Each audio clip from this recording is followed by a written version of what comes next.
How's it going, everyone? Welcome back to Boylai Hobby Time. I have an irrational fear of spiders. I'm especially afraid of the giant spiders that hide in high places waiting to catch people using their webs like fishing line, and that's exactly what I'm making today. The chance of being eaten by a spider like this is not very realistic in our world, but unfortunately for these little cowboys, it is in theirs. I started things off by cleaning all the mold lines off of the little cowboys, and then I made some adjustments to the one who will be caught by his foot being reeled up in the air by the spider. I clipped off his gun, both of his arms, and one leg. I drilled some holes and I reattached his arms and his leg into a more panicky, flailing position, as you would expect from someone being dragged in the air by a spider. I'm making this diorama in the same way that I made my previous mine dioramas, starting with a wooden base and building the diorama vertically as a cutaway or cross-section. I cleaned up and evened out the edges of my foam layers using a hot wire table, and then I began tracing out the shape of the tunnel, making sure there was enough room for a cavity that the spider would be in at the top. Once I was happy with the shape that I had penciled in, I went over those lines with my handheld hot wire.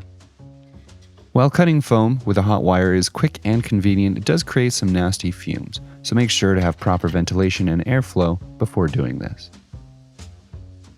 After this second cut right here, I was tempted to just stop and call it good.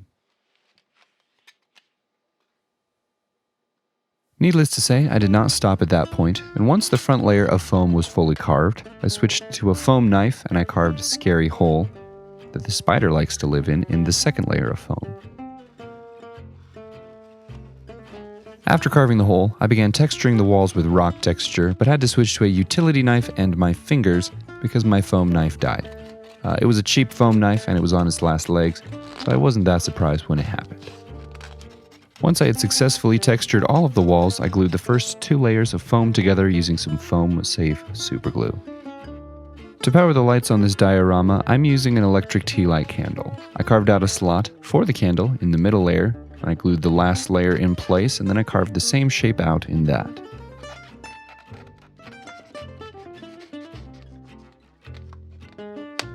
After that, I glued all of the foam layers down to the wooden base, using more of that foam-safe superglue, and it was time to apply a terrain paste.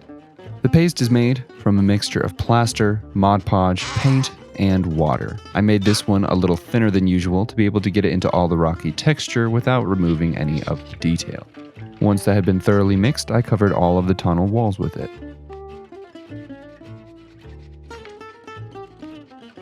While the terrain paste was still wet, I threw in some pebbles and sand for added texture on the floor, and then I threw in some support beams. I've mentioned this in my previous mine builds, but once again, I'd like to credit Luke Towan of Boulder Creek Railroad for the inspiration for these side profile mine builds. I really enjoy his content and use a lot of techniques that I've learned from him over the years. I used balsa wood strips to create the support beams in the tunnel. I added a bit more complexity and variety to these supports than in my previous mines, and I also clipped up some into broken beams. I threw those on the floor beneath where the spider will be.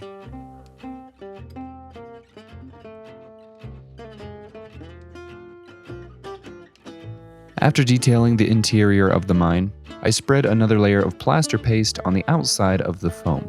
This mix was made a lot thicker so I could create a smooth surface for the diorama. As the mix dried, I sprayed it with isopropyl alcohol and smoothed it out with my gloved hand. I also did some sanding to add a little bit of additional smoothness. I left the mine to dry fully, and then I took all of the figures outside to prime, and it was time to begin painting. The inspiration for this spider is the Bolas Spider. It doesn't look like a Bolas spider, but it hunts in a similar way. It weaves strands of its webs into a cord with a sticky blob on the end, and then it goes fishing. In this case, it hid the sticky blob on the ground with the cord dangling loosely against the wall. Once the prey stepped on the line, this sets the hook and slowly reels the prey to a certain death. I'm not certain what that certain death is, but it's certainly certain. At this point, you may be wondering why anyone in their right mind would continue to wander into an abandoned mine in the wild imaginary West, and that's a good question. But the only fear greater than death by a giant spider is the fear of missing out on that next huge treasure. So basically, it's just gambling. Once all of the figures were painted, I removed them from their painting bases and I painted the mine. I gave the walls and wooden beams various colors of washes, and then I dried that with a hairdryer. And once it was dry, I dry brushed on some medium gray, which is a combo of light gray and black. And I dry brushed that on the walls. After that first dry brushing of medium gray, I switched to light gray, which is a combination of light gray and nothing else. After that layer of dry brushing, I picked out just a few of the larger raised areas with pure white. After that round of paint was dry, I painted the sides of the diorama black. I'm still waiting on my new black 4.0, which I just ordered, and I'm very excited about it. And I couldn't have done that without you guys, so thank you very much again for that. I let the paint dry one final time, and then it was time to throw in the miniatures. I glued both of the non-doomed guys in place. One is jumping to grab his friend, while the other has raised up his gun in fear, not quite knowing what's going on. I also installed the spider, whose pedipalps I glued into position as though they were reeling in the line. And speaking of line, it's time to make some. The process by which I made this line did require some fire, so be careful if you try this at home. I clipped off a little piece of this acrylic tube and I grabbed one side of it with my hemostat forceps, and the other side I put in the jaws of my Helping Hands alligator clip. I then heated up the middle with the butane torch until it started to melt. And once it started melting, I slowly started dragging the pieces away from each other. This process left me with a nice thin strand of transparent plastic that was relatively sturdy that I could dangle the man from. Right at the end of the line where the tube began to spread out again, I used my nippers to create some separating strands that I wrapped around the foot of the little victim. And as you can see, this situation induces an understandable amount of frantic panic. I then threaded the line and glued it to the pedipalps. I also added a few drops of superglue on the line for some added texture. I was going to add some additional spiderwebs into this bad boy using a technique that I've used before, but for the life of me, I could not figure it out. After a lot of trying, I came up with nothing but a sticky mess that looked like clear slime, not spiderwebs. Not sure what I did wrong, but I'll definitely have to figure that out before I need to use spiderwebs again. Instead, I strung more of that acrylic line between a few points, and that looked sufficient to me. The last thing to do was to install the lights. I drilled a hole in the back and I ran 3 nano LEDs to their positions. I connected everything to the tea light candle, which I had removed the original LED from. After that was all wired up, I called it good.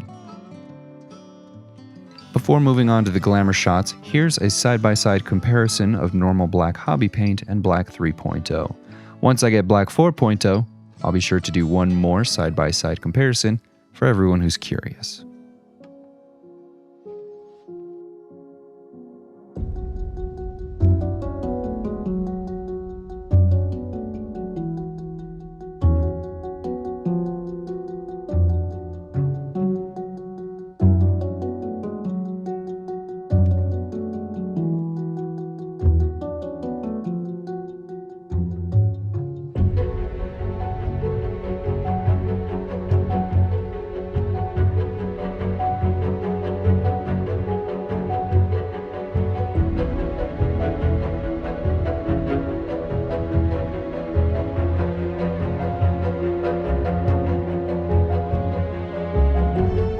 That is it for this video. Thank you all so much for watching. Hope you enjoyed. Huge shout out as always to my patrons. You guys are the best. Have an awesome week, everyone. I'll see you next time.